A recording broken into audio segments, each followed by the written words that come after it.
Përshëndetje. Mirë se erdhët në kanalin Rritu Financiarisht. Këtu flasim thjesht dhe pa fjalë të komplikuara për mënyrën se si mund t'i kuptojmë më mirë paratë, si t'i menaxhojmë pa stres dhe si të ndërtojmë një jetë të qëndrueshme e të sigurt financiarisht. Nëse dëshiron të shohësh se si investoj unë vetë në mënyrë të sigurt, linkun do ta gjesh poshtë videos. Mund ta shikosh në çdo kohë. Mbaje parasysh diçka të rëndësishme. Mos merr kurrë vendime për investime vetëm nga ajo që dëgjon në internet. Informohu, por verifiko vetë dhe këshillohu me një ekspert financiar të licencuar. Sepse çdo vendim financiar është personal dhe ndikon direkt në jetën tënde.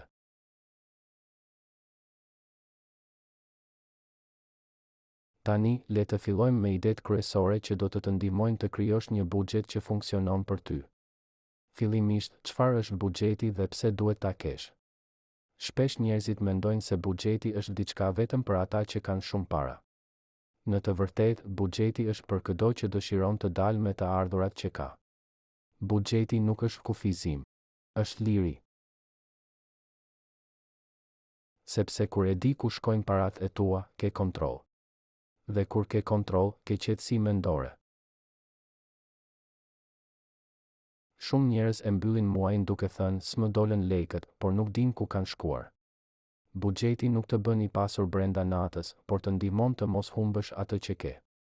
Hapi i parë është të kuptosh ku po shkojnë parat e tua sot. Merr një fletore, një aplikacion ose një tabelë të thjeshtë në telefon. Për 30 ditë, shkruaj çdo shpenzim që bën, edhe gjërat e vogla. Në fund të muajit do e shohësh qartë rrjedhën e parave. Shumë prej nesh habiten kur kuptojnë se paratë nuk mungojnë. Vetëm shpenzohen pa plan. Ky është hapi më i rëndësishëm. Sepse pa parë realitetin nuk mund ta ndryshosh. Më pas, përdor një sistem të thjeshtë për t'i ndarë të ardhurat. Një rregull që funksionon për shumë njerëz është 50-30-20. 50 për qiran, ushqimin dhe nevojat bazë. 30 për dëshirat dhe aktivitetet e ditës.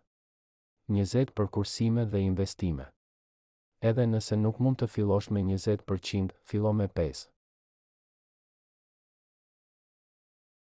Rëndësi ka zakoni, jo shuma.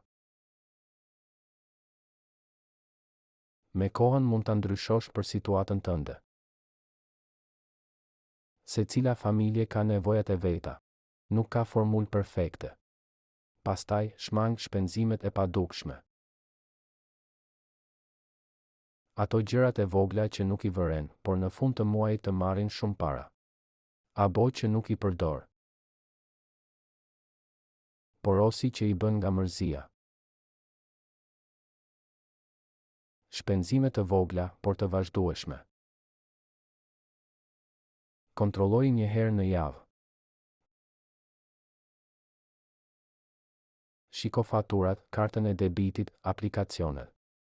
Fshi çdo gjë që nuk të sjell vlerë. Nëse diçka nuk të bën më mirë, nuk duhet të të marrë para. Një truk tjetër i thjeshtë është ndarja e parave në lloje. Mund t'i ndash në zarf ose në llogari të ndryshme. Një për shpenzimet mujore. Një për kursimin ose emergjencat. Një për argëtimin. Nëse përdor karta, shumë banka ofrojnë në llogari. Kjo të ndihmon të mos ngatërosh parat për qiran me ato për pushime dhe të mos shpenzosh emocionalisht. Shumë e rëndësishme është edhe përfshirja e familjes. Në shumë shtëpi, vetëm një person merret me financat dhe kjo sjell stres. Fol hapur me partnerin ose me familjarët. Kur të gjithë e kuptojnë qëllimin, PS-her. Të kursejmë për shtëpi, për pushime ose për emergjenca, atëherë të gjithë bashkëpunojnë.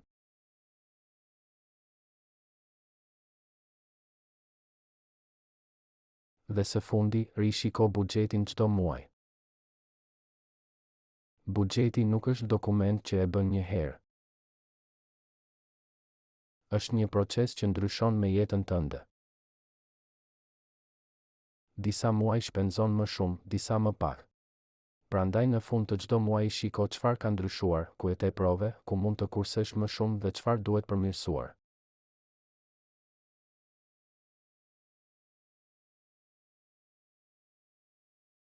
Mos haro. Buxheti nuk është vetëm një listë shpenzimesh.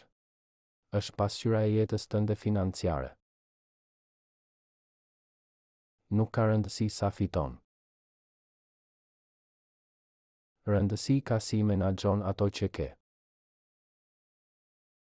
Qetësia financiare nuk vjen nga shumë para. Vjen nga dija për t'i përdorur me mençuri. Filosof.